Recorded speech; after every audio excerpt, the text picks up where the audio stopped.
It is the 12th March 2025. Good evening to you. This is the Daily Report. I'm yours truly, Stanley Nyaringita, coming to you live from Nairobi, Kenya. Tonight, as we do every single Wednesday, we give you the marketplace, sense of your money. Well, tonight we do things a bit different.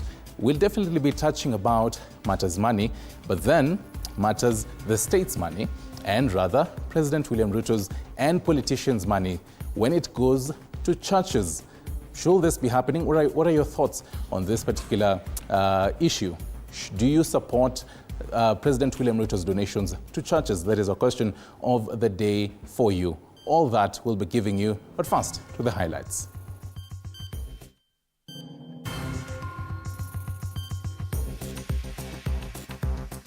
Tonight,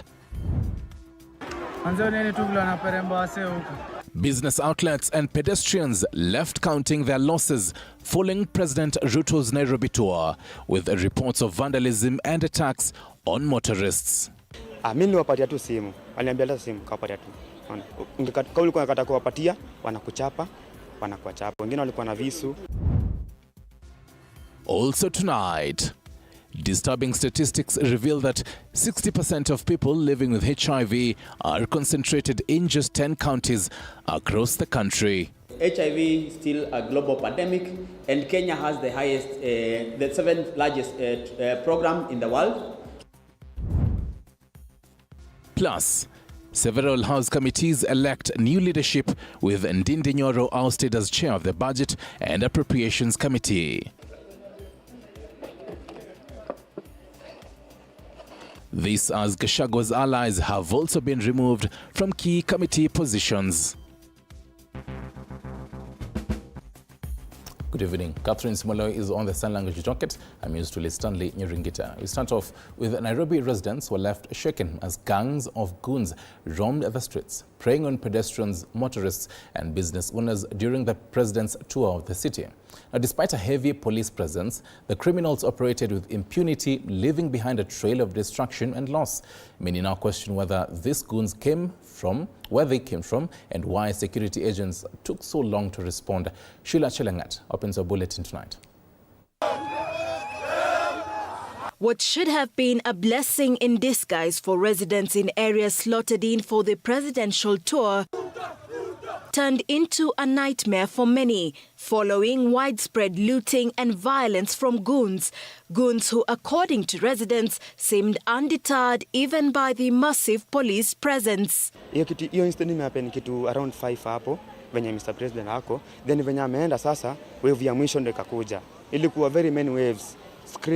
Screams hapa na kule, unaona? So watu ni running and hiding. Many describe scenes of panic as the groups of youth aggressively boarded vehicles stuck in traffic, smashing windows, stealing personal belongings, and anyone in their path would not be left untouched. All this happening in broad daylight. Grupu ya kwanza walikuja wakatuibia masimu nini wakaenda. Grupu ya mwisho ilikuja time ya saa 11 ya jioni. Ndio walifanya kila kitu, au ndio walikuwa naibia watu kila kitu. Mimi niliwapatia tu simu. Waliambia leta simu kawapatia tu. Kama ulikuwa unataka kuwapatia, wanakuchapa, wanakuachapa. Wengine walikuwa na visu. Business people in Mathare have been left counting losses. Wakaniibia cargo pants zilikuwa hapa zimejaa. Ile side nyingine kulikuwa na jackets pia zilikuwa zimejaa. Sasa imebidi niamke asubuhi nianze ku restock tena, but nilienda hasara sana jana. Tumeleta hadi stock. Kulikuwa na ile trolley pale ilikuwa imejaa viatu. Kuna matoys za watoto, joini baby shop. Matoys za watoto zimeharibika pale, na imagine president tu ndo alikuwa anakuja. The question that lingers now is how such chaos could unfold at such a high-profile visit. Are we going to be compensated? If you are going to be compensated, in what way and when? Tutashughulikia vilivyo. Tumeshika wale tumekamata, wameenda kutini na wengine tutaendelea kuwasaka. Mhalifu ni mhalifu, si ni kweli? The incidents witnessed in Kawangware today and Mathare yesterday have caused an uproar and public outrage, with many worried on the status of security in the city. Sheila Chelangat for TV47. Well, thank you for that, Sheila. To matters health now, and new data shows that 60% of people living with HIV in the country are concentrated in just 10 counties, with the Lakeside region bearing the highest burden. However, health experts say the country has made significant strides in combating the virus, improving treatment access and reducing new infections. Stakeholders are now calling for sustained efforts to curb its spread. Elizabeth Atieno with more details. There are 1.4 million people living with HIV in Kenya, with 46 new infections and 56 AIDS-related deaths occurring every day. The counties of Kisumu, Homa Bay, Migori, Siaya, Nairobi, Nakuru, Mombasa, Kiambu, Kakamega and Kisii are said to be the top 10 leading counties in the prevalence of HIV infections. As of 2024, 98% of the 1.378 million people living with HIV are aware of their status, and with ART coverage of 98% and viral suppression of 94%. Female sex workers, people who inject drugs, as well as men who have sex with men, are said to be the key population at high risk of being infected with HIV. Some of the areas most affected with the rising HIV cases are health products and technologies, human resource for health, facility-based information systems and data systems. But health stakeholders say there has been remarkable progress on the war against HIV. For instance, over the last 10 years, the rate of HIV infections has reduced by 78%. The rate of new HIV infections has reduced from 250,000 reported annually to 16,000. The number of fatalities has equally reduced from 100,000 annually to 20,000, and the mortality rate has reduced by 68% in the last 10 years. Today, our health infrastructure, supply chain management, and capacity for disease surveillance and response has greatly improved. We have built local expertise and institutions that can manage public health threats with increased autonomy and efficiency. These achievements have been made possible through collaborations with the Global Fund, PEPFAR, and the Government of Kenya. As of 2024, 98% of people living with HIV were aware of their status. The antiretroviral treatment coverage rose from 41% in 2013 to 98% in 2024, and viral suppression among those on treatment increased from 85% in 2019 to 94% in 2024. Speaking at a high-level consultative meeting on the impact of the U.S. government's stop work order, the government maintains that this directive has negatively impacted the country's HIV response in the area of human resource for health, commodities, data and service delivery systems, as well as supply chain and logistic management system. PEPFAR and the Global Fund have contributed 28 billion Kenya shillings in the 2024-2025 financial year to spearhead HIV response. And meanwhile, the Ministry of Health has confirmed that the strange illness causing panic in Kisii is still spreading, with 11 new cases reported in the past 24 hours. Public Health and Professional Standards PS Mary Muthoni says the government is working closely with Kisii County officials to contain the outbreak, including distributing aqua tablets and promoting proper hygiene. Additionally, a mass deworming exercise for school children and water treatment measures have been announced. At least in the last 24 hours, we have seen 11 new cases that were reported, bringing to a total number of confirmed cases to 168. The outbreak has primarily affected 8 villages, with Amarondo village accounting to 64% of the reported cases. Preliminary laboratory investigations have confirmed contamination of water sources, which is a significant contributor to the outbreak and hence making the water unsafe for consumption. There is therefore need for urgent interventions to ensure that the water is safe for consumption. And to mitigate further spread of the water treatment, water treatment is rolled out, including distribution of 44,350 aqua tabs to the affected households to improve water safety. Community engagement remains a critical pillar of the response.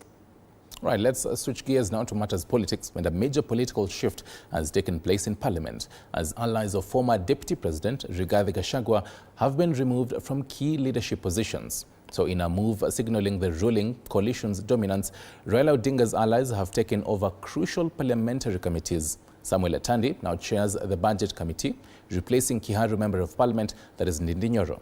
Irene Mayaka has taken over the East African Community Committee, while Tindi Mwale now leads the Public Accounts Committee. Our senior political reporter Elizabeth Mutuku reports. Finally, allies of former Deputy President Rigathi Gachagua have been ousted from key committees in the National Assembly. First to be axed on Wednesday was Kiharu Member of Parliament Ndindi Nyoro, who has been removed from chair of Budget and Appropriations Committee, with this position taken by Alego Usonga MP Samuel Atandi. Atandi promising to ensure the fair distribution of resources to constituencies, especially after complaints regarding the Committee on Fair Distribution of Resources. We have taken note of some of the issues that have been raised. Some of them are correct, some of them are not correct. And that the only thing I want to promise now is that we know the map of the Republic of Kenya. And we know that resource sharing is one of the critical issues that affect peace and harmony in this country. NDB's Member of Parliament Robert Pukose now takes over as the Deputy Chairperson of the committee, with its members stressing the need to ensure equity for Kenyans during distribution of resources. We'll work closely with the Chair and the Honourable Members to make sure that this committee lives up to its expectations. If we are to put the Kenyan map and put the projects on that map, a lot of things will come out, and it will be good for this country to see where the resources are. Chairman, you should nullify the decision that was made by the Speaker of the National Assembly, and it is the responsibility of this committee to make a budget, and therefore it should be as such. Inform, through you and your Vice Chair, the decision-making in terms of spread of resources, so that you leave a mark in this Parliament and in the entire country. Nominated Member of Parliament Irene Mayaka has taken leadership of the East African Community and Integration Committee, a position previously held by Kipipiri Member of Parliament Wanjiku Muiya. Githunguri Member of Parliament Gathoni Wamushomba has been ousted as Chair of Committee overseeing implementation of Constitution CIOC, with Eric Karemba Mushangi taking over the role. In the National Assembly's Public Accounts Committee, Butere legislator Tindi Mwale overcame fierce competition to beat Rarieda Member of Parliament Otiende Amolo by 9 votes to 6 votes. Bumula Member of Parliament Jack Wanami Wamboka will continue to lead the Public Investments Committee on Governance and Education, focusing on education, promising to ensure that universities in the country are accountable for funds which they receive. We have a duty to ensure that government agencies are run and are run properly in accordance to the laws of this country. Elections for other committees will continue on Thursday. The broad-based government has now officially been cemented in the bicameral house, with ODM taking key leadership in committees. Will this change the delivery of the house? Elizabeth Mutuku, TV47 Palm Buildings, Nairobi. And meanwhile, residents of Kiharu constituency have dismissed claims by majority and minority leaders in the National Assembly, Kimani Ichung'wah and Junet Mohammed, that the Member of Parliament, Ndindi Nyoro, manipulated constituency budget allocations when he served as the chair of the Budget Committee, terming the utterances as mere hogwash intended to achieve selfish political ends. The residents, led by constituency's NGCDF manager, Peter Manyeki, said the MP had no role in the allocations, which is a preserve of the NGCDF board. Kiharu residents stood with their MP and former chairperson of the National Assembly's Budget Committee, Ndindi Nyoro, against claims of bias in the allocation of National Government Constituency Development Funds, NGCDF, terming it as propaganda and political vendetta by President William Ruto and ODM party leader Raila Odinga's allies. Hakuna mahali sisi tumekosea, na kama tumekosea wananchi wa other constituencies kwa kufanya kazi mzuri mpaka wao wanatamani kukua watu wa Kiharu. Kiongozi wetu waheshimiwe na turudishiwe kiongozi wetu, tunajua bado atazidi kutufanyia kazi, na kiongozi wetu acha tumwambie tunampenda sana Ndindi Nyoro, na sasa kutoka leo yeye ndio kiongozi wa majenzi. Who approves the budget of the CDF in the house? These people should not joke with us. We are not now more wiser than we were before. Majority and minority leaders in the National Assembly, Kimani Ichung'wah and Junet Mohamed, had accused Nyoro of bad manners, of favouring his constituency when he served as chairperson of the Budget Committee, even mocking Nyoro's track record, which has become an example to MPs who go to Kiharu to benchmark on development projects. The Budget and Appropriation Committee of this House has reached to the level where the chair of that committee, Mr. Speaker, now, members of Parliament are going to his constituency for benchmarking, Mr. Speaker. Benchmarking. And all of us are supposed to receive the same amount of NGD-CDF, Mr. Speaker. This House will not sit back and allow members who sit in the Budget and Appropriations Committee to use the position they hold in that committee to appropriate money to only their constituencies at the expense of other Kenyans. The residents have also dismissed Nyoro's removal from the powerful Budget Committee, saying it will have no impact. This, as Nyoro is said to be preparing to launch his own political party soon. Kutoka kwa mheshimiwa katika hiyo kiti ya budget haita adhili sisi in any way, sababu hii mpango yote ni ya NGCDF, na NGCDF it is well structured. Contrary to the claims made by Ichung'wah and Junet, figures from the NGCDF board for the 4th of March 2024-2025 financial year indicate that Kiharu, Kikuyu and Suna East constituencies have been allocated 30 million shillings each. Without stealing, without anything, our work will be double than yours. Apul Kamau, TV47. Right. Meanwhile, police in Kakamega have arrested 6 people, including 1 woman, for allegedly operating, get this, a fake police station in the Makaburini area of Lurambi sub-county. The suspects are accused of posing as law enforcement officers, illegally detaining and suspecting residents and extorting money from them. Authorities have condemned the incident, vowing to take firm action. Violet Auma reports. Right, and this is something that we have definitely, it is not the first case. We have definitely seen such a case in around Uasin Gishu County, and it is something that also cropping up in the western part of the country. This is something that even security agencies are going to be taking a look at in different parts of the country. Why are residents and why civilians taking up their own hands and setting up their own police stations? This is a story filed by Violet Auma.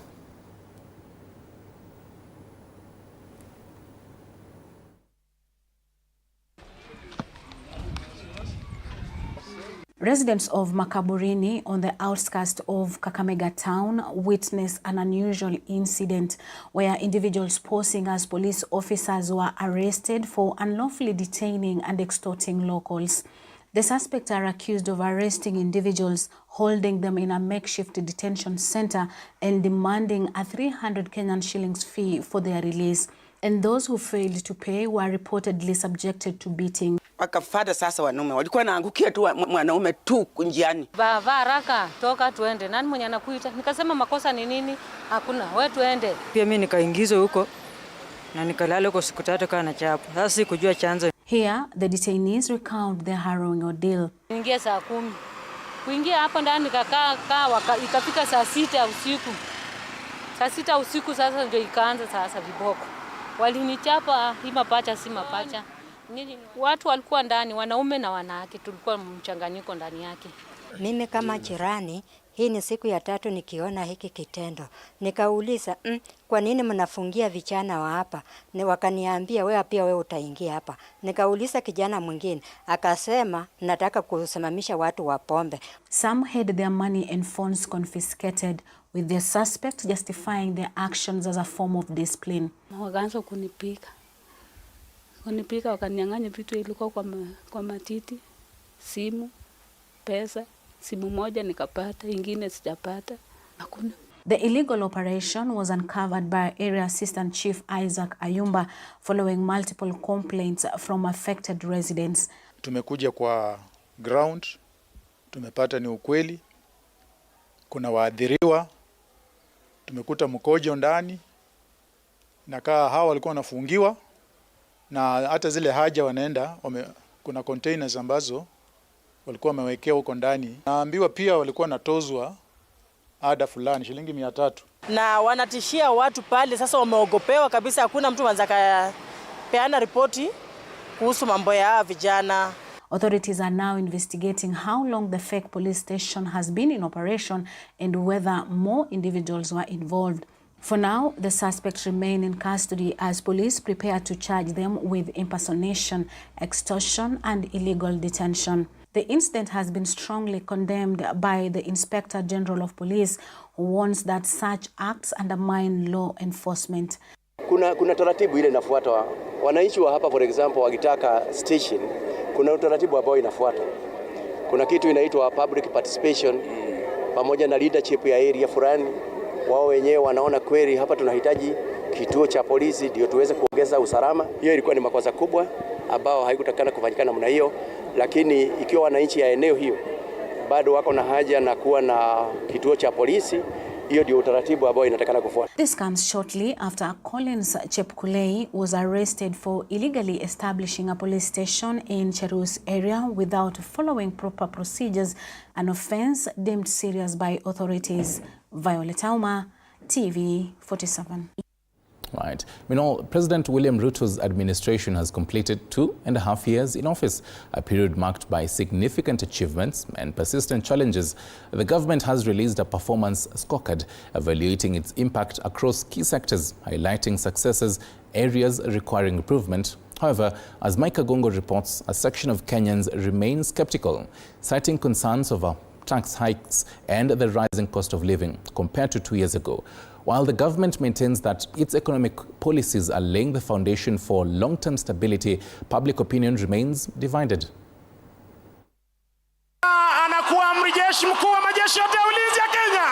On September 13th, 2022, Kenya made history with the inauguration of its fifth president, William Ruto, at the Moi International Sports Center in Kasarani, in Nairobi. His swearing-in sparked a sense of hope among Kenyans for better leadership, promising a new era compared to previous administrations.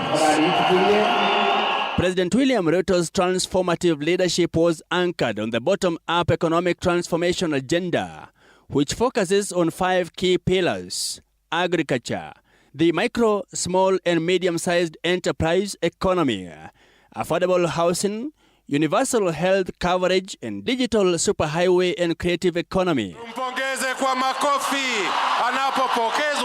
Following his victory in the 2022 elections, President William Ruto committed to delivering a future of positive change and progress. Because of this realization, I have no hesitation in accelerating the transfer of outstanding functions to counties, together with the attendant resources. Although most Kenyans prioritized lowering the high cost of living, the 5 key sectors were highlighted to alleviate the nation's long-standing economic marginalization. This is data. According to Mwanaisha Chizoga, Deputy Government Spokesperson, the head of state gave agricultural reforms first priority in order to lower the high cost of food production inputs, which are a major cause of low yields and high food prices in the country. Huyo alikuwa analima ekari moja.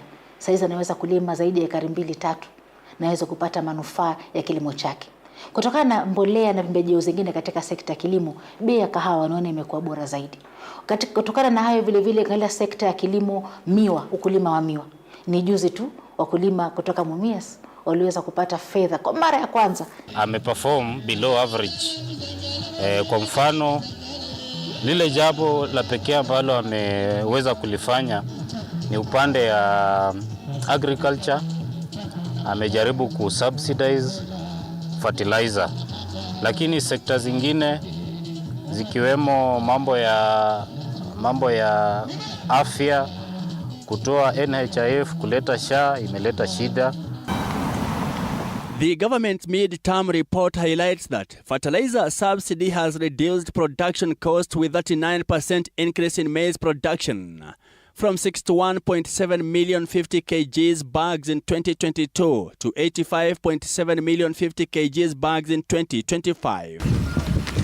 According to Deputy Chief of Staff, Performance and Delivery Management in the Executive Office of the President, Eliud Owalo's report, livestock and dairy sectors recorded growth with milk production increasing by 13% and dairy exports rising by 92%. Meat exports quantities also increased by 29% in 2025. Kenya Kwanza government says the transition from National Health Insurance Fund NHIF to the Social Health Insurance Fund SHIF was aimed to address NHIF insufficiencies and expand healthcare access under Universal Health Coverage UHC. So katika bima hii ya SHA na Taifa Care, hasa tatizo lile halipo tena. Bora umejiandikisha na uko mgonjwa ama ndugu yako, familia yako wanaugua maradhi yale na mengine mengi, moja kwa moja wakaenda hospitali zetu za kibinafsi na za kiserikali ambazo zimeweka mkataba na Taifa Care, Mkenya anapata matibabu yale moja kwa moja. The SHIF has seen membership grow from 8 million enrollees in 2022 to 19.7 million in 2025. Kwa sababu watu wamejiandikisha, lakini unakuta ya kwamba watu wengi wanalalamika ya kwamba licha ya kuwa umejiandikisha, licha ya kuwa umelipa pesa kiwanga ambao walikuwa umetaja katika mwezi ama katika nini, lakini mtu akienda hapati matibabu mazuri. The accomplishments to date provide a solid basis for sustained development and better living conditions for all Kenyans, even though there are still obstacles to overcome. Affordable housing ziko zaidi ya county 36 hapa nchini. Nyingine zimejengwa, zimekamilika, zingine zinaendelea kujengwa, zingine zinaanza sasa. Na sio kujenga nyumba peke yake. Faida ya affordable housing kwa Wakenya, hasa kwa vijana, tumetoa nafasi za ajira za zaidi ya 100,000. Si kwa vijana tu, zile ni familia ambayo wanapata fedha kupitia mishahara yao waweze kujikimu kimaisha. Mike Kagwango, TV47, Nairobi. Thank you, Mike, for that. In case, give us your report on this particular midterm report from the government. Do you support the government's midterm report so far, 2 years in? Meanwhile, President William Ruto today continued his third day of touring Nairobi, making fresh pledges aimed at university students and small-scale traders. He assured students that the HELB funds will be disbursed by Friday and reiterated his commitment to building markets for traders, a key constituency that supported his campaign. Paul Kirobi reports on the president's latest engagements. On the third day of his development tour in Nairobi County, President William Ruto made several promises, including supporting Mama Mboga, a key group he focused on during the last general elections, addressing education issues, particularly for students in public universities. The president visited the Kinyanjui Technical Training Institute in Dagoretti. Here, the head of state making a promise that his government will release HELB funds by Friday, a commitment made after recent students' protest over delayed disbursements. Na nimewaambia by Friday pesa iwe imekuwa released kwa vijana wa taifa letu la Kenya so that everybody can have their resources. So by Friday kama pesa haijaingia kwa simu zenu munipigie simu.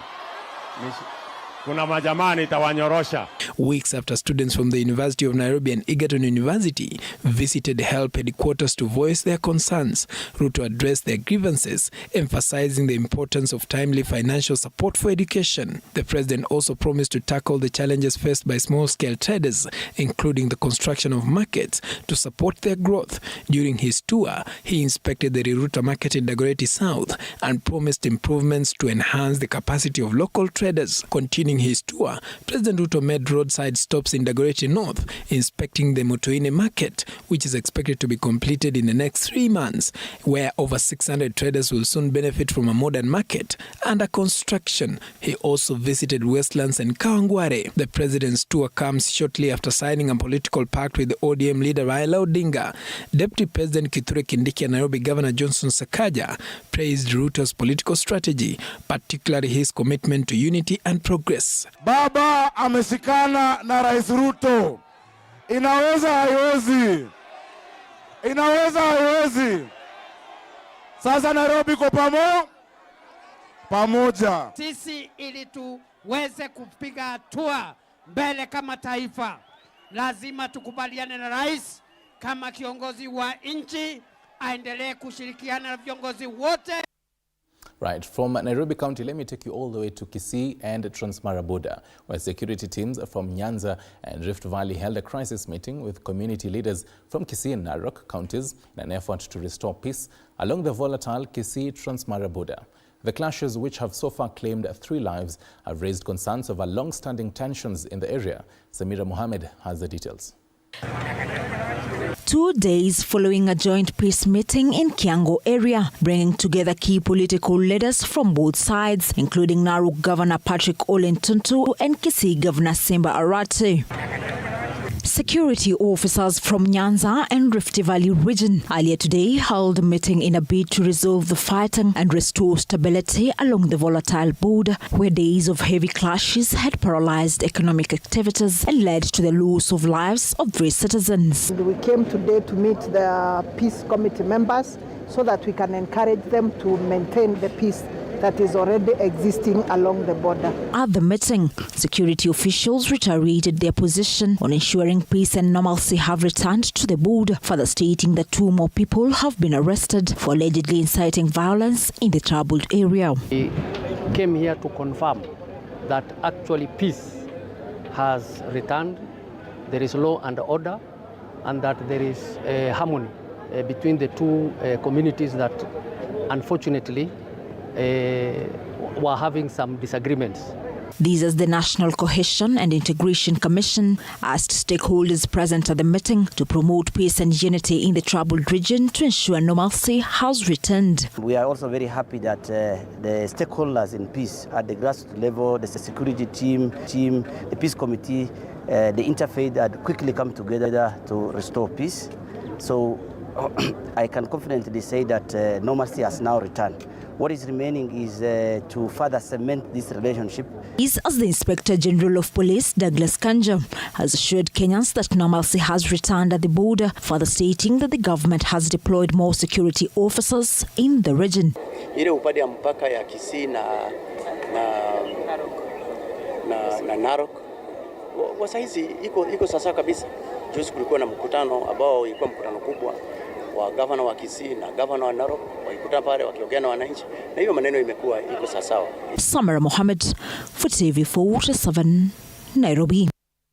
Right, that report by Samira Mohammed takes us to a very short break. You're watching Daily Report. When we come back, our conversation tonight, President William Ruto has been a man on the spot over his donations to churches. Should that be the way, or what are your thoughts on this particular issue? Talk to us on our YouTube live chat, on our Facebook, on our WhatsApp 0793 267 279. We'll be back with this.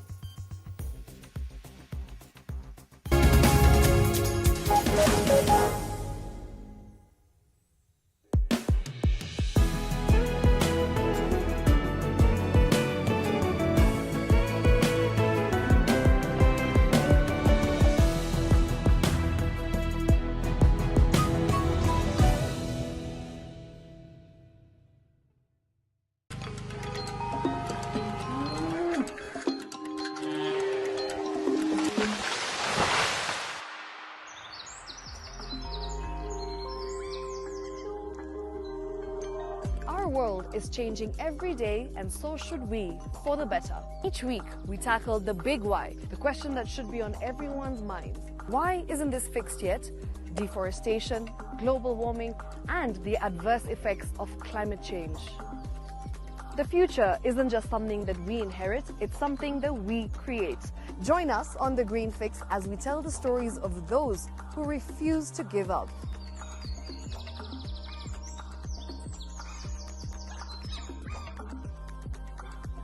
When it comes to fixing the planet, there is no time to waste. Join me, Shiksha Arora, on Thursdays at 9 p.m. on The Green Fix as we look into the big why, you and I.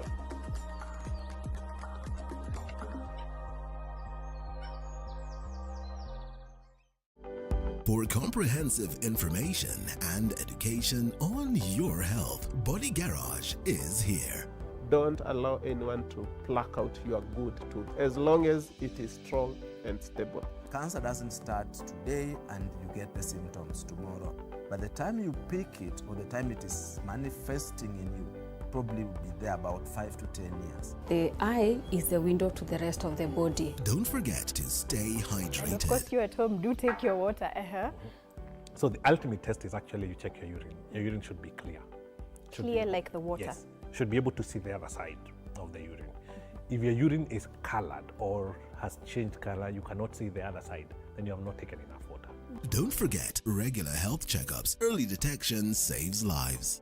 I want the message be, we can prevent cervical cancer. We prevent cervical cancer in several ways. You have young girls and even somebody who's above that age, you can pay at least every 3 years. Somebody should have a pap smear done. If you are 40, 45, 50, going upward, once a year, please go see a doctor. Yeah, it's just for normal routine maintenance.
Past the top of the hour. Karibu sana. This is the Daily Report.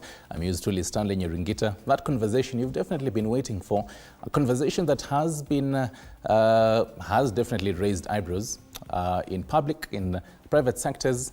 The conversation on the donations by President William Ruto to churches. Now, this is a conversation that has raised eyebrows. Why?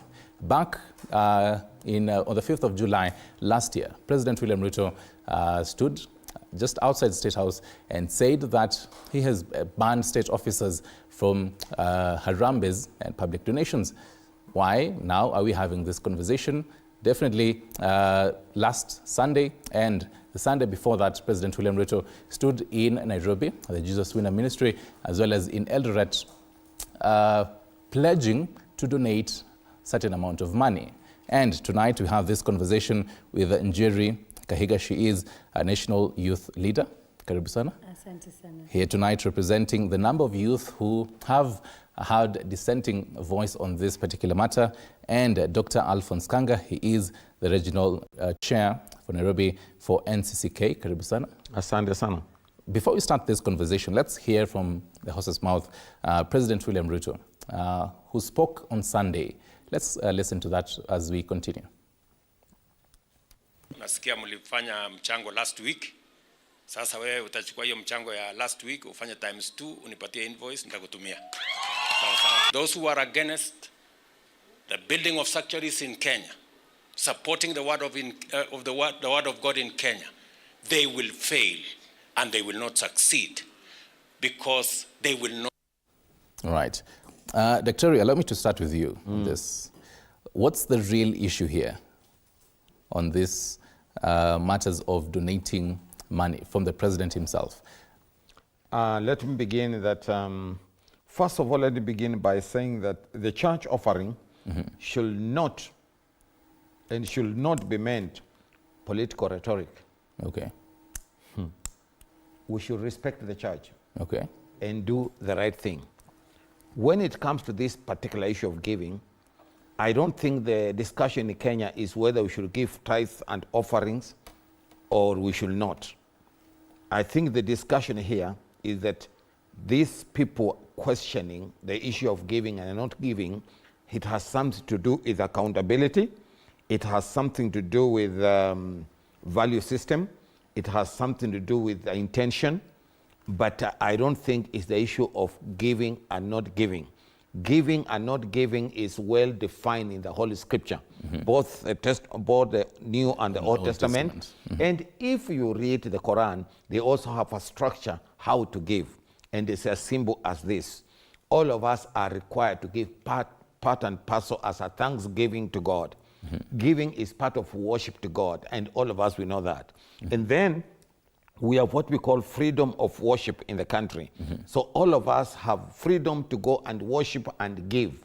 But the scripture is so clear. The motive is as a thanksgiving to God. How? Left hand should not recognize when you are giving with the right hand. The left hand should give. When the left hand gives, the right hand should not even know. Why? It is a covenant between you and God. Right. That's our belief system. Okay. So the rest that has been meant, rhetoric and all that, all halala, I don't think it's about giving. Kenyans are just discussing issues here. What is it? Accountability, transparency. So that's according the to value NCCK, system. Yes. Accountability. So if 20 million Kenya shillings is given to NCCK, does NCCK seek the source of this 20 million Kenya shillings? First of all, let's say NCCK is an umbrella body. Yes. So, but as an umbrella body of other churches, when we come together, we make decisions, and our decision is bibliotherapeutic, is biblical. And we get from the Bible, and then we make a statement. And so when we talk about giving, we have said it once, not twice, that giving is acceptable so long as it's given in the right content, context, and circumstances. But would you seek the source of this amount of money? I don't know what you mean by seeking, because seeking, if you are telling me to go and investigate, I'm not the DCI. But I deal with a spiritual commitment. As the scripture says, you give as what you have decided in your heart. If you are giving as per what you have said and conclude and made a decision to give, you are giving to God as a sign of worship. And you are giving as a thanksgiving. If you are giving us a thanksgiving, then you are not giving so that somebody may see or may hear. Actually, you are giving as you thank God. Because of the mercies of God, God, I give this for the mission work. I give this so that the ministry can continue. And so when you are giving, it has nothing to do with the left hand. The left hand should give, the right should not look at it. So in context, basically, any politician standing on the pulpit should not announce any amount of money. True. It should be behind the curtains. Like anybody else. Okay. You walk in, you have your 20 million, put there. I don't even to know whether it's 20 million or not, because it's between you and God. Okay. Yes. Jerry, as you come in on this, definitely we have seen the youth coming in and protesting. Yeah. On Sunday, this past Sunday, we did see a number of youth come outside and say #Occupy Jesus Winner Ministry. First off, what was the thought process behind this? And as he says, the matter of accountability and transparency. As a young person, do you see these real issues appear clearly on this matter? First of all, thank you so much for the invite on this issue that has been something that has been going on and on for the last few months in this country. And one thing as a young person, it's very disheartening when I listen to the president say that he can give 20 million to a church, yet we have so many other fundamental concerns of this nation that need that money to address it.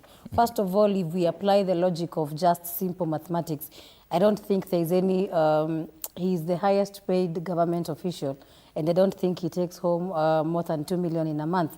So if you're telling me he's donating 20 million one Sunday, that means that is salary for over 10 months. It's not possible practically. And even if you brought the question of he has been working for a certain period of time in government for his life, the question is 20 million just any amount of money? This is not 10,000 we are talking about. This is not 100,000.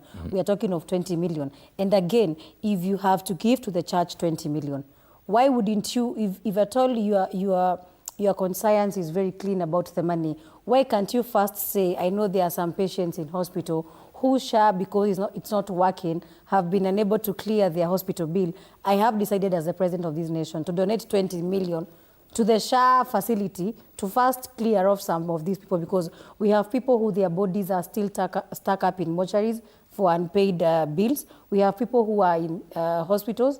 They are already cured, but they can't leave because of hospital bills.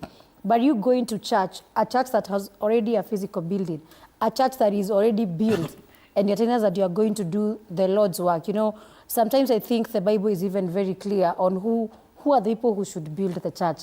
You can't be building the church and your hand is full of blood. I think the Bible, when David was asking if he would do the temple, so from his side he would be able to explain to us that that verse, I think, is in 2 Corinthians, because I think it's Chronicles, because honestly speaking, Ruto should be the last person to build a church. If we look back at from the time when people were burnt in churches, when we look at the things that have happened in Gen Z, Maandamano, some bodies are still yet to be retrieved to date. I thought that money should have been donated to such a cause, you know.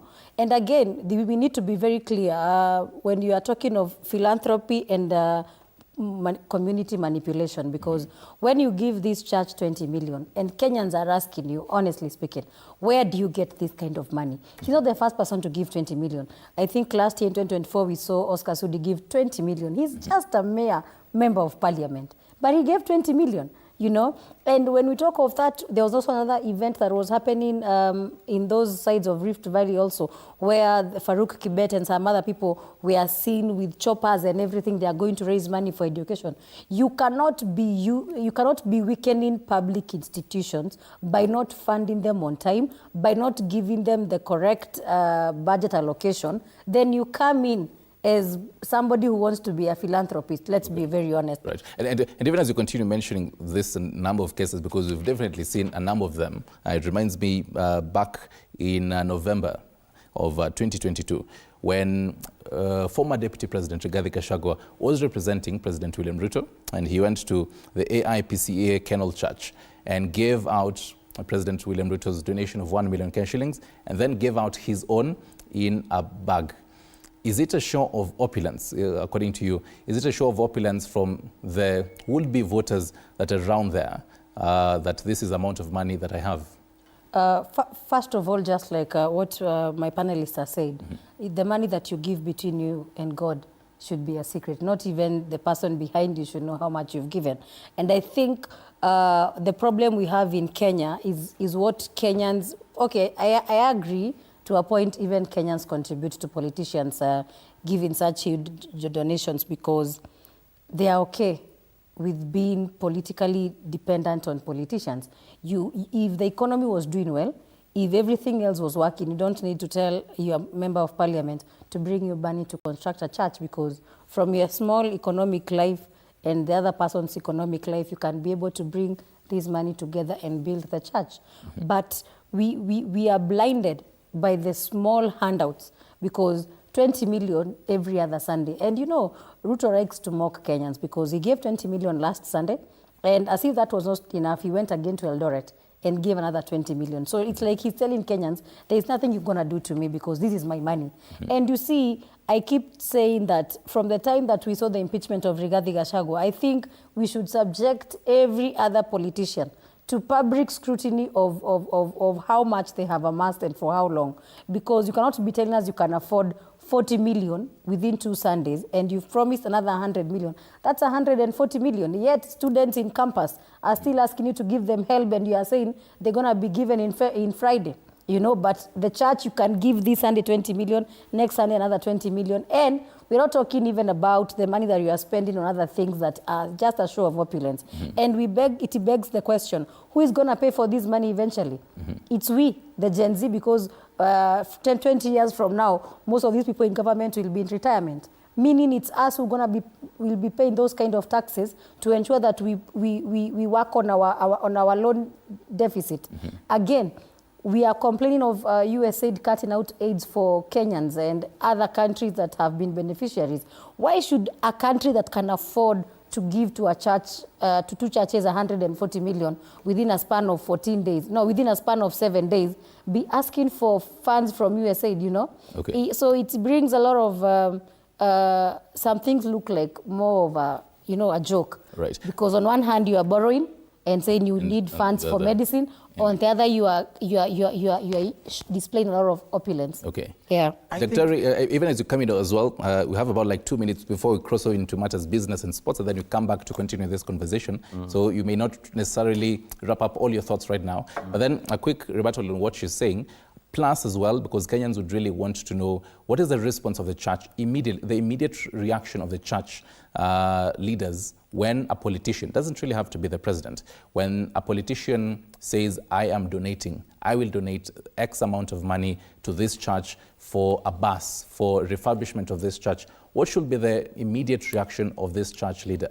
First of all, I want to say that in the organized churches, they have structures of how to do this, how they do their work, how they operate. Churches have hospitals, churches have schools, churches have they do other works because they serve man, God, and humanity. As we serve God and humanity, we have structures. But what I wanted to say quickly before she finishes is that I think as Kenyans, we also need to have what I call mindset shift.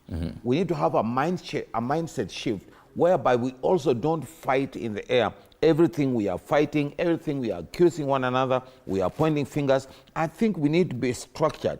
We need a collaborative and a collective approach on ethical issues so that we can discuss together and come together as a church, come together as a society and say, why do we get into this kind of argument? Is it really necessary? Because like now what she's saying, we know there are independent institutions in this country. We have the DCI, we have other constitution independent that are supposed to be doing some work. So when we use tithes and offering to start accusing people and saying this and saying that, surely are we saying our independent systems have failed? Are we saying the independent bodies are not operating? So before we accuse people and say, oh, you must have stolen this, you must have gotten this, let's respect one another. Out of that respect, then see how do we operate with dignity and a bit of a mindset shift of respect as we move on as a nation. Right. Collaborative and collective approach is what you definitely talk about. These are issues that even the young people are really talking about because of matters unemployment. And we'll be telling you all about this when we get into matters business.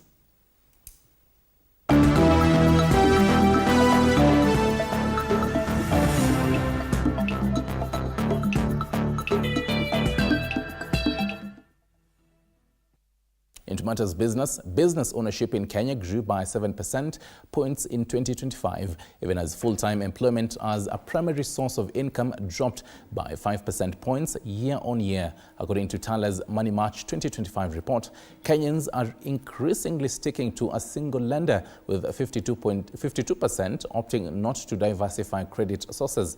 The report also highlights how the rising cost of living is limiting investments in side hustles. So what happens when consumers have that level of access, but without an update on financial literacy and how they should be thinking about that level of access? And these are some of the challenges we started to see in the market, such as over-indebtedness and so on and so forth. And for us, we were thinking about what is our role as Tala? What is our role as an industry under DFSAC? The growth engine that this country needs. Another key statistic is that 68.4% of boda you see on the road were financed by this sector. Not the banks, not the SACCOs, not the deposit-taking microfinance institutions, by the DCPs. When you look at the 200,000 smartphones that are given as loans in buy now, pay later schemes, again, you can see the work that we do as an industry for building this economy. Meanwhile, Kenya Electricity Generating Company, that is KenGen, has announced a record dividend payout of 4.3 billion Kenyan shillings to its shareholders, marking a significant milestone in the company's financial growth. The government of Kenya, as the majority shareholder, is set to receive 3 billion Kenyan shillings, while private and institutional shareholders have already been paid 1.3 billion Kenyan shillings. This marks a 117% increase in per share dividends compared to the previous year, following a profit after tax of 6.8 billion Kenyan shillings for the financial year ending June 30th, 2024.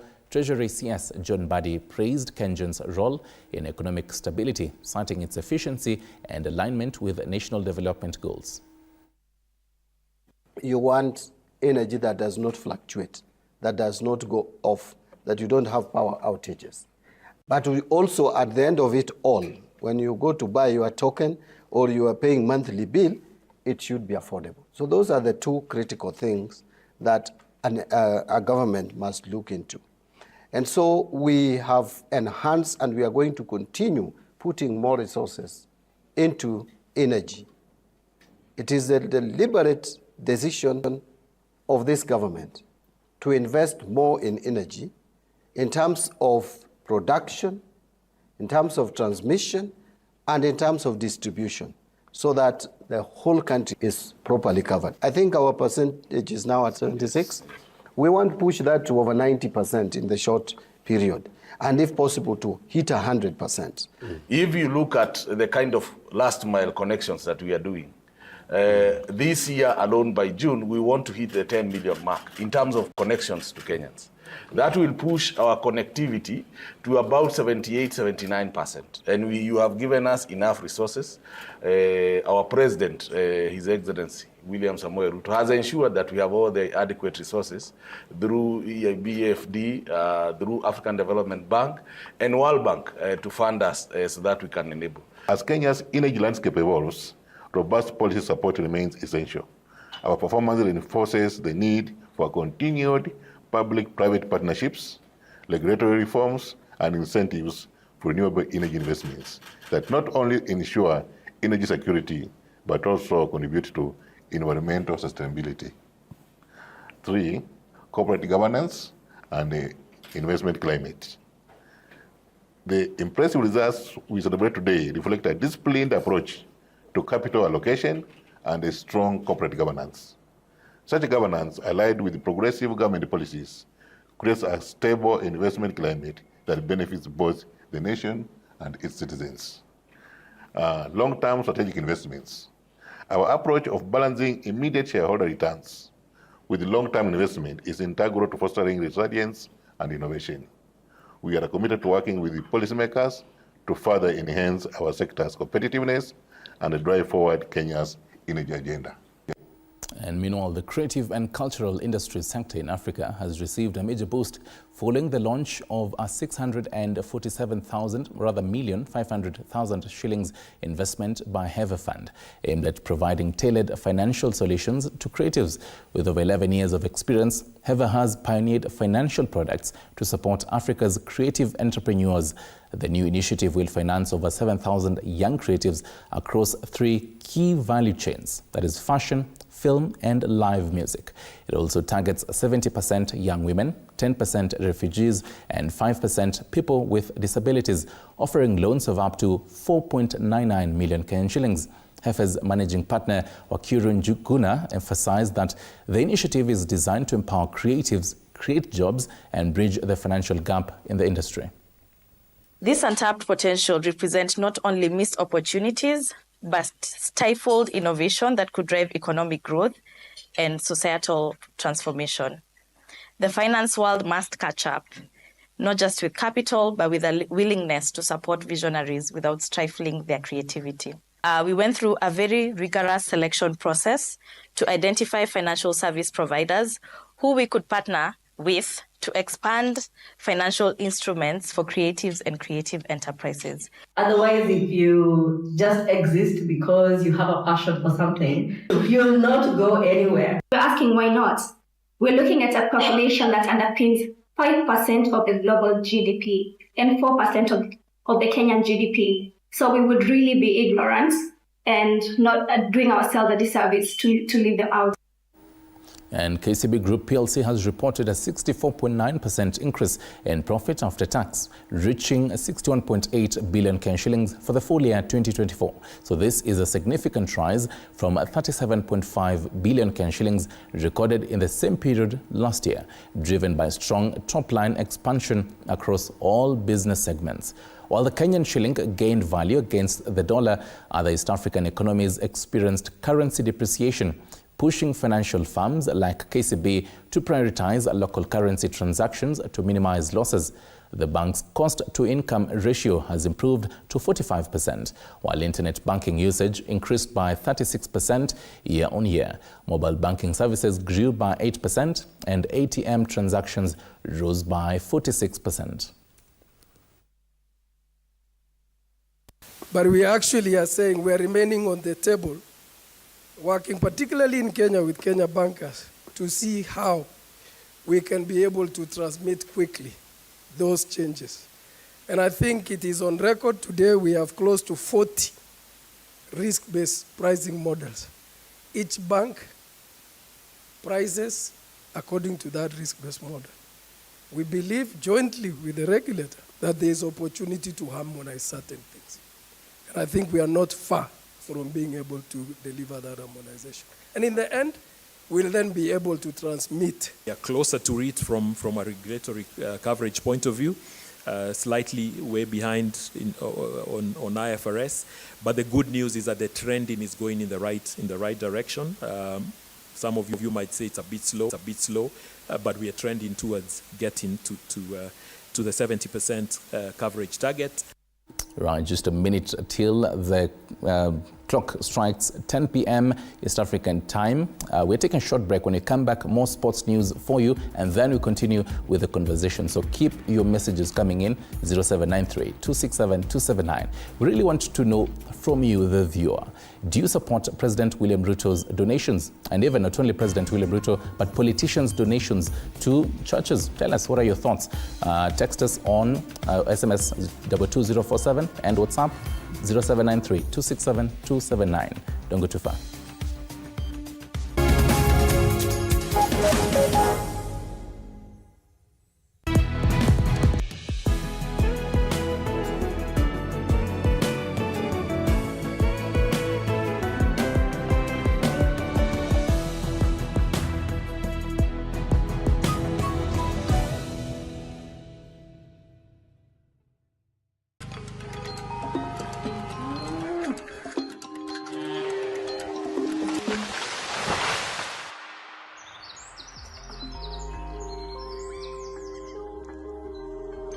Our world is changing every day, and so should we, for the better. Each week, we tackle the big why, the question that should be on everyone's mind. Why isn't this fixed yet?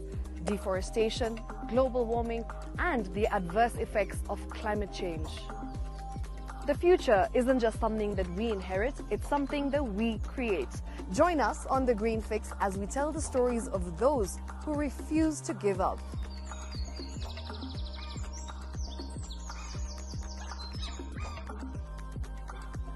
When it comes to fixing the planet, there is no time to waste. Join me, Shiksha Arora, on Thursdays at 9 p.m. on The Green Fix as we look into the big why, you and I.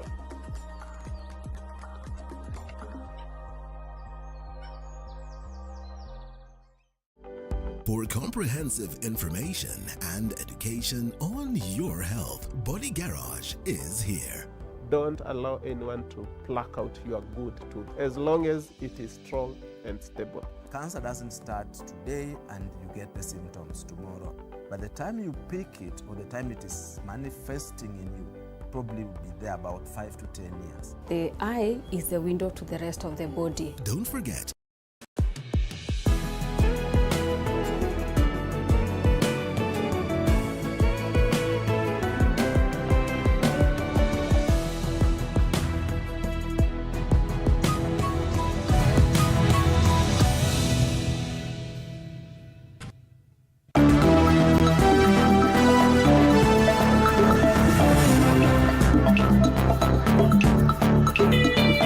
Sports News brought to you by Maybet.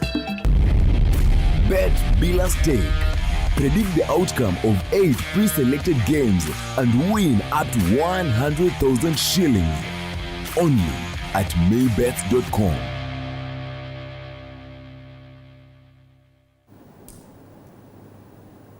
Welcome back. Thank you very much for sticking around. This is a Daily Report. Catherine Simaloi is on sign language. I'm usually Stanley Nyaringita. We get sporty right now, and 18 Kenyan drivers are putting the final touches on their cars with 8 days remaining before the start of the 2025 World Rally Championship Safari Rally. The annual race will be held in Nairobi and Naivasha, and Sports Cabinet Secretary Salim Mvurya met with the Nakuru County leadership and the organizers led by Safari Rally Kenya Chief Executive Officer, that is Charles Gashero. Mvurya also interacted with the 2 female crews which will be flying Kenya's flag at the competition. The third round of the WRC calendar will zoom off on 20th of March at City Hall, way in the capital. 18 local drivers are amongst the 50 crews that will be competing in the 4-day race. They include Tinashe Gatimu, Pauline Shegu, Carl Tundo, Karan Patel, Hamza Anwar, Jasmeet Chana, Evans Kavisi, Jeremiah Wahome, and Issa Amwari. President William Ruto is the chief guest of the global showpiece. We will support them so that they become role models, for motorsports in our country. And as you can see, and motorsport is not very easy, So if you see, they have come out very strongly. They have built the confidence. This tells you that these are role models that we should continue supporting. And because of what they are doing, I'm sure many other women will also build their confidence to break barriers. Right. Meanwhile, the national women's under-17 football team, that is Junior Starlets, will host Teen Cranes of Uganda in the return leg of the 2025 FIFA Under-17 Women's World Cup qualifier. The match will be played at Nyayo National Stadium in Nairobi on Sunday afternoon. It will be a first high-caliber game to be staged at the facility after completion of renovations and facelift. Coach Mildred Cheche and her squad defeated Uganda 2-0 at the first leg held in Kampala last weekend. The winner of this tie will have a date with either Cameroon or Ethiopia. In the next round, Junior Starlets are seeking to qualify for the second successive FIFA Under-17 Women's World Cup, following the debut last year in the Dominican Republic. Tuko na pressure juu inafaa to work hard ndio tuweze kuachieve tena kurudi World Cup. Juu pia timu tunakutana nazo zimejipanga juu zinajua zinaenda kumit watu wenye wamefika World Cup, so si rahisi. Nilibelieve God atanipea dili mimi opportunity ya kuscore bao juu obvious kwa juu mimi nilikuwa tu tulitrain poa, then nikapea assist, ndio ilikuwa bao ya kwanza World Cup, nilikuwa assist yangu. Then kwa hii game ya UG nilifeel poa sana juu sijawahi score bao kwa under-17. Then vile niliscore nilifeel poa juu nilibeba timu yangu. Timu yetu tuko sawa. Then game ya pili ni must win. Then tumejipanga tu vizuri. Tunangoja wafike tuonyeshe hii ni land yetu, si yao. From the football pitches to the tracks, and with 108 days remaining for the Leo Safari Marathon to take place, preparations are underway as the world-renowned marathon marks its 25th anniversary. So this year's edition will take place on the 28th of June at the Leo Conservancy in Isiolo County. The annual event has raised over 1.3 billion Kenyan shillings since its inception in 2000. The race aims to promote wildlife conservation, community development, healthcare, and education across Kenya. It is indeed one of the world's toughest marathons and dubbed a must-do in the athletic and amateur running communities. It is also a powerful vehicle for change that has raised over $9 million since its inception, and that in shillings is well over 1 billion shillings. Every stride taken and every one of these shillings raised supports the frontline conservation efforts of 10 conservation organisations across Kenya, and that includes Lewa Wildlife Conservancy. From the slopes of Mount Kenya, where horseback rangers support the Mount Kenya ecosystem, to the shores of the Indian Ocean, where beach monitors watch over endangered sea turtle hatchings, its impact cannot be understated. The other element that we have introduced recently is, in addition to of course running Lewa, we want to be having an event here in Nairobi at Karura as a pre-event, in particular to attract enterprises that want their employees to run. The last time we did it, we had 446 runners who registered, in particular KCB and Huawei. And finally, on matters Sports Journalist Association of Kenya, that is SJAC, Coach of the Month award received a 6 million shilling boost from gaming company Betika on Wednesday morning. The award will now be known as Betika SJAC Coach of the Month. The deal comes as SJAC celebrates 8 years since the award was started to reward and appreciate outstanding tacticians in 2016. The betting company also facilitated the renovation and transformation of SJAC's Nyayo National Stadium office into a digital hub. Among recipients of recent awards include Strathmore Women's Hockey head coach Meshak Senge and coach of the National Cereals and Produce Board NCPB handball team Bran Matthews, who scooped the December 2022 award. Dennis Mwanja of Kenya Lioness Women's Rugby National Team was the first recipient of the award. He won the crown for November 2022 after it was upgraded to cut across all sports.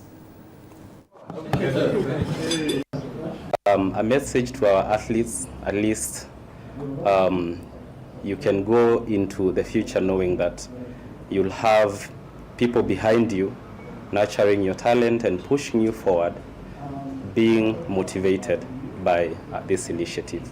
We always have a very rigorous and vigorous committee that is going to be set today. So we're going to set a committee that will be sitting, and they will be coming up with the names of the coaches that have been the most outstanding. Now, that is not an executive business, it's the SJAC members' business. When the coaches become competitive, then the game goes up. It's one of the ways that actually boosts the performance of the sport in the country. And we hope to continue with this visibility so that we take hockey to the next level. Coaches watatambulika sasa. Hapo awali ilikuwa ni wachezaji wanaangaliwa.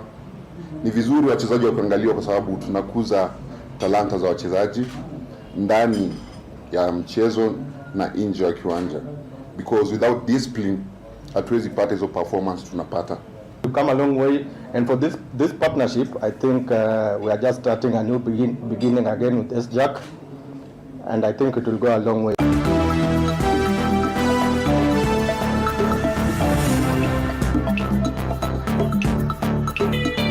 Sports news brought to you by Maybet. Bet bila stake. Predict the outcome of 8 pre-selected games and win up to 100,000 shillings. Only at maybet.com.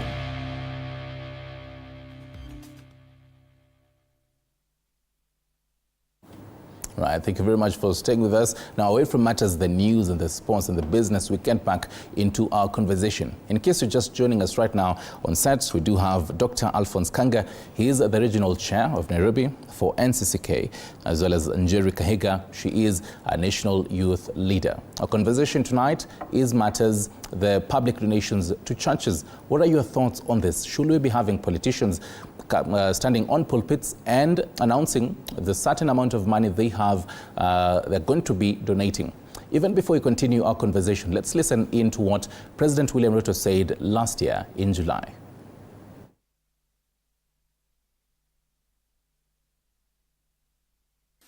No state officer or public servant shall participate in public contributions or haram fees going forward.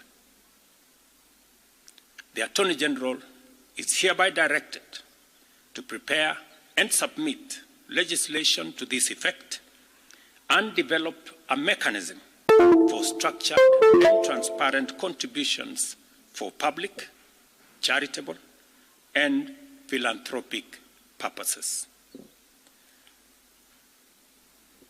These measures will be followed by changes in government that I will be making.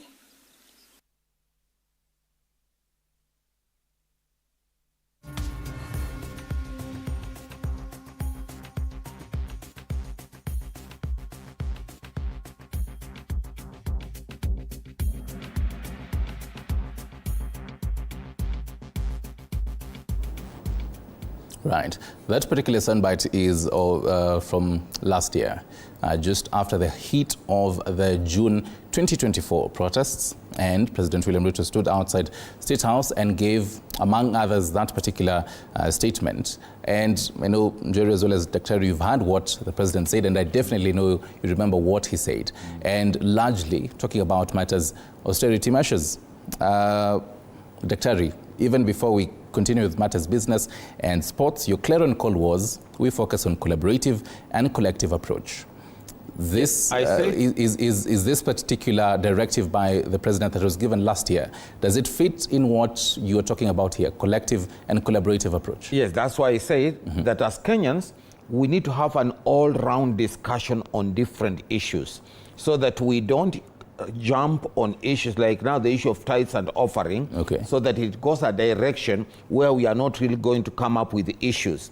We need an all-round discussion that has an ethical viper and value-based discussion, so that as we think about this issue, we ask ourselves, now, we are talking about tithes and offering.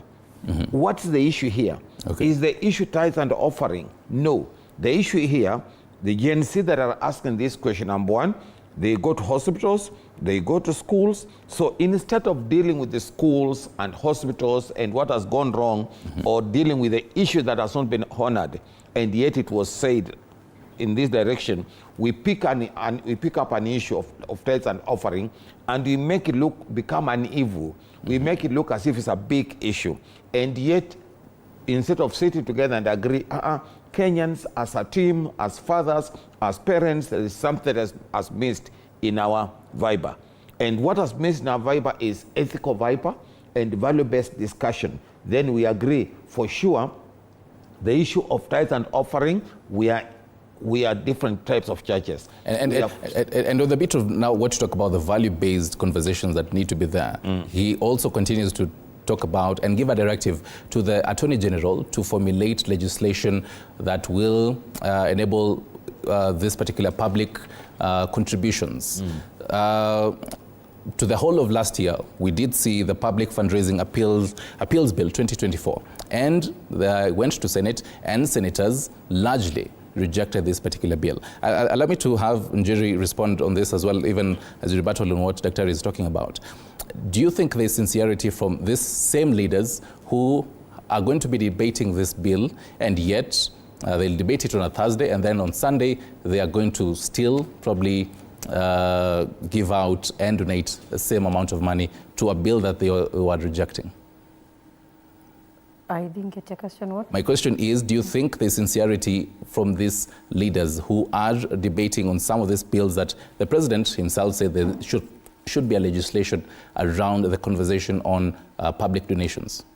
First of all, you know, we deal with a parliament that is an extension of the executive. They are the same parliamentarians who woke up and told us that the Finance Bill 2024 was a good one. And when the president said he's going to cancel it, they stood up and applauded him. They are the same parliamentarians who, when we said we cannot sell our airport, or we cannot privatize our airport, they said we can because, you know, we've introduced PP kind of arrangements. But when again the president said he's going to demolish that idea, they were starting up to applaud him again. So we have parliamentarians who operate like some people who are some robots. Whatever the president switches on, they're going to be on. When he switches off, he's going to switch off. So they don't have the independence of their minds to categorically debate any bill unless they are told what to debate, what to say about it. And even after they are told what to say about it, if it brings agitation from the public and the president is advised, you know what, this one has gone way overboard, we have to do something about it. If the president will later on come and say we don't need to do it this way, they'll be the first one justifying why they should not move forward with it. So in terms of a parliament debating it, they're going to debate it how they're going to be told from State House. But if that bill comes to the public and we understand this is what they debated and this is what they passed through, and the public agitates, and the president makes a presidential statement about it, they got a turnaround. Okay. So in Kenya, to this point, we no longer even care what goes to Parliament and what does not go. Okay. We are waiting for what comes to the public. If the public is okay with it, then we are for sure going to run smoothly. But if we don't, we go back to maandamano. Now, something that wasn't really okay with the public was last week in Kirinyaga, where Kirinyaga politicians, the pastor who was speaking at that particular funeral, politicians stormed this particular funeral and demanded to actually speak. You're a politician yourself. You attend most of these particular events. What are your thoughts on this? Because it definitely goes to what the clergy would say. About 4 years ago, they said they should not be, they actually banned politics in pulpits. What are your thoughts on this? First of all, in the Kirinyaga issue, we need to be very honest about it.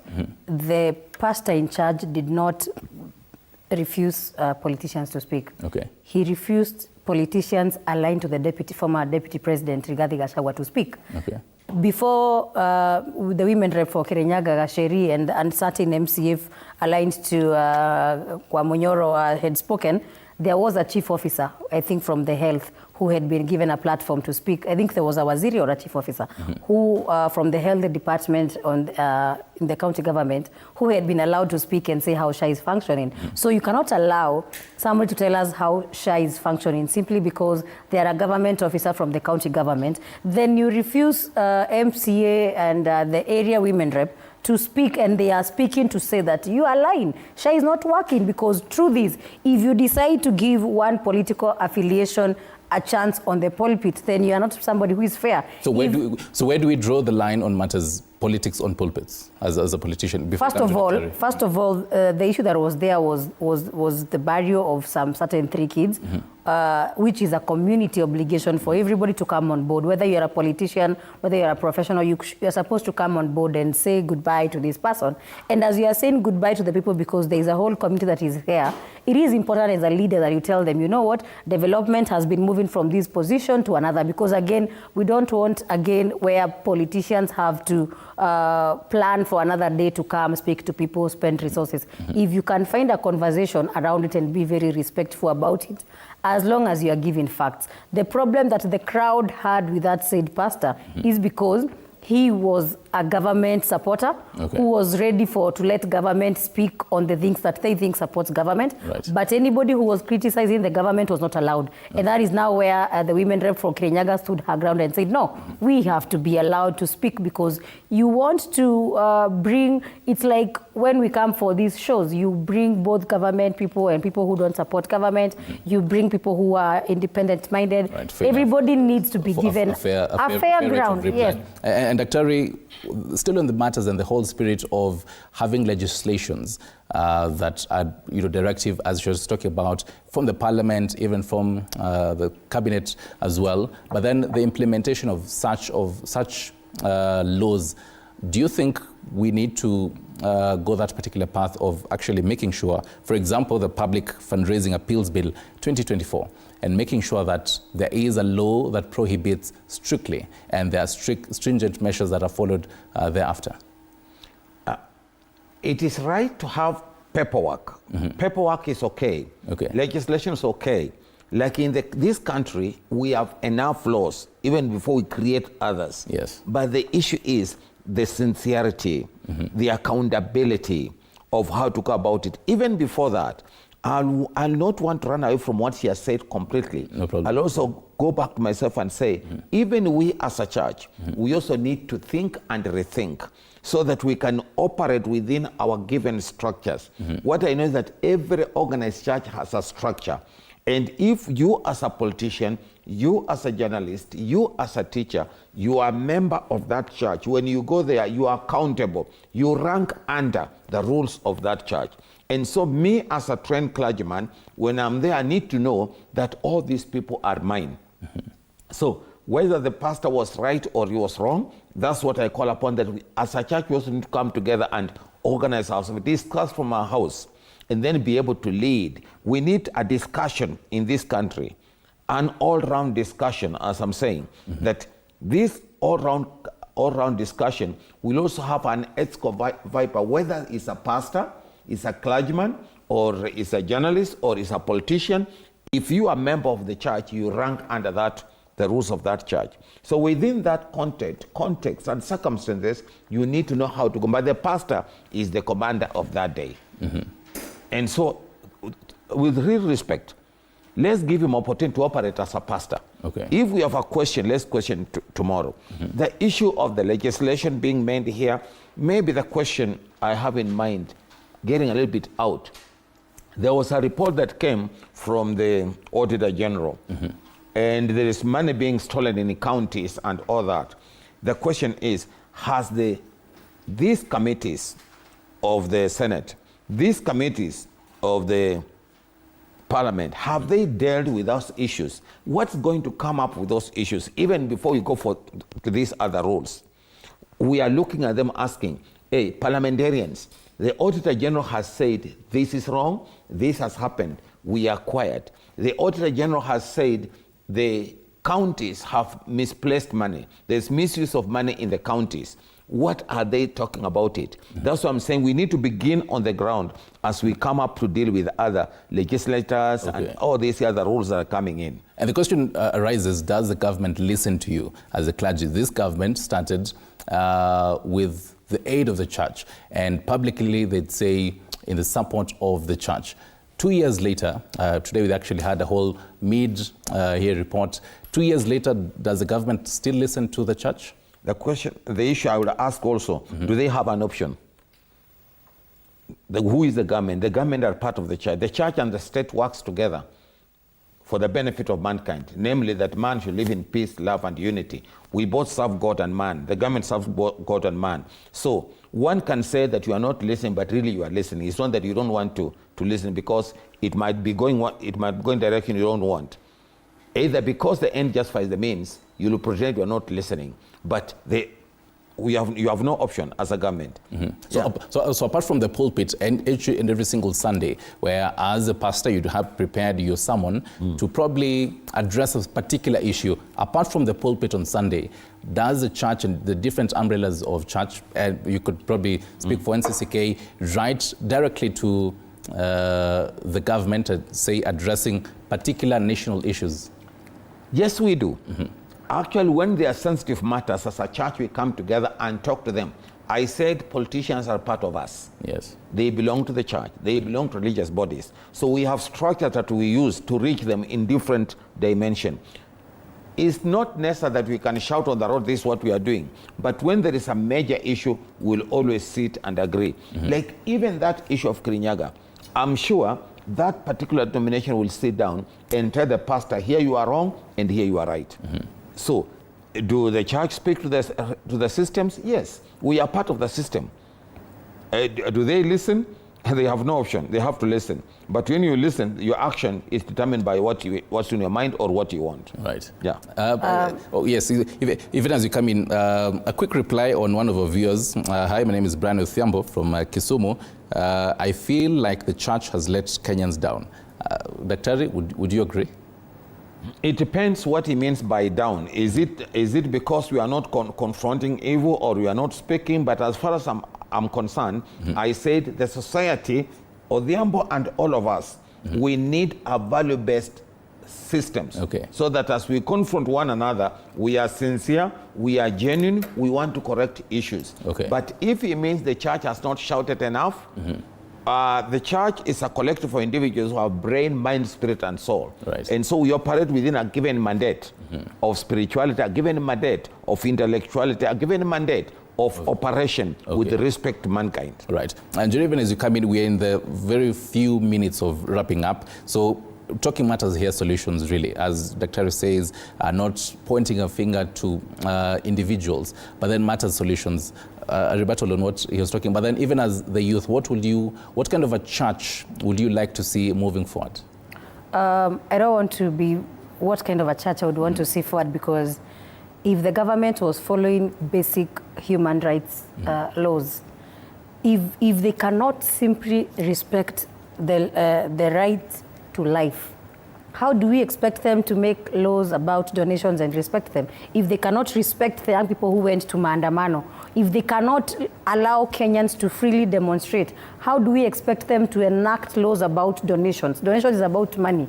If simply about people dying in hospitals, you cannot follow the law. You cannot just be responsible in your governance. How do we expect them to enact laws and actually follow them up? My part of the solutions that I would bring up is maybe it's time that Kenya should allow, we should just allow Kenyans to continue auditing these leaders, because I don't understand how you've been a member of parliament for one term and you can afford 20 million for donations. I think what should come into place is we need to strengthen our institutions. We need to strengthen EACC in a way that it's quite independent, because if you look at these so many donations, it's an entrenchment of corruption, you know, it's a misuse of funds, it is opulence. You cannot be misusing resources, doing some shoddy things in the names of philanthropy.